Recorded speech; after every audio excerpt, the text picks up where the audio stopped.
We love our pets, but they say you don't have to spend a fortune. I'd like to see about that. For some, it's easier said than done.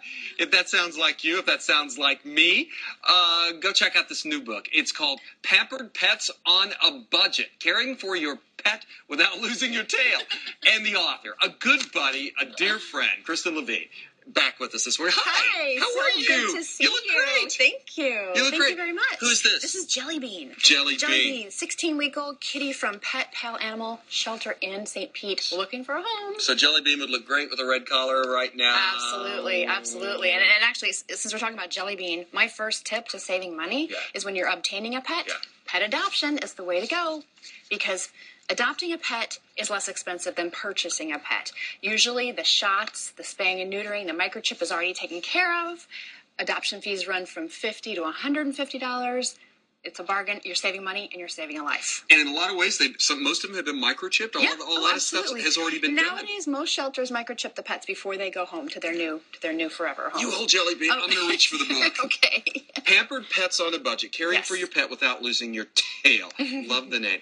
Where did this come from? What were you thinking? I'll tell you what. My co-author and I, Jeff Barnes, we decided to write this book for two reasons. Number one, in this day and age, everybody either wants to save money or needs to save money. Right. And pets give us so many wonderful benefits, like you were just sharing with me a minute ago about Coco, that we don't want people to not have a pet because they can't afford it. The second reason we wrote the book is because a concerning trend is happening in veterinary medicine. Veterinarians are reporting that more and more people are skipping their pets' annual wellness visits to save money.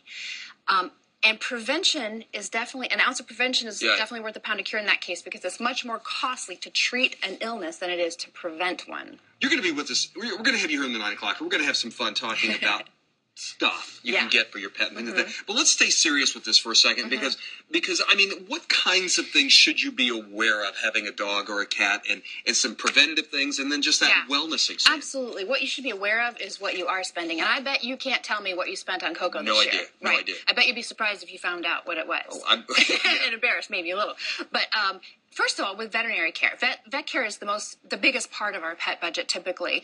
Talk to your veterinarian about what you should expect to spend on basic wellness care next year so that you can budget for that amount. Right. You also might consider a pet health insurance plan. They cost anywhere from $25 to $35 a month, depending on what kind of pet you have. And if you add that up, that's about $300-400 a year.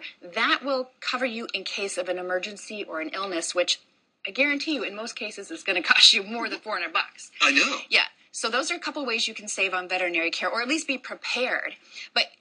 But you can save on other items like food and supplies so that you have the budget for the veterinary care that's so important. Right. So I brought a few props, and over there in the plastic tub is dog food. And I buy Chili's dog food in 40-pound bags, but that would last him about 2 or 3 months. Right. So we just put it in a plastic container to keep it fresh.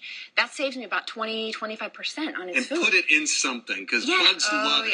We live in Florida, so you got to seal it up. Those items next to the plastic container, all those supplies, the bowls, the scoopers, I found at a dollar store. Really? $1. I paid $1 for each of those things.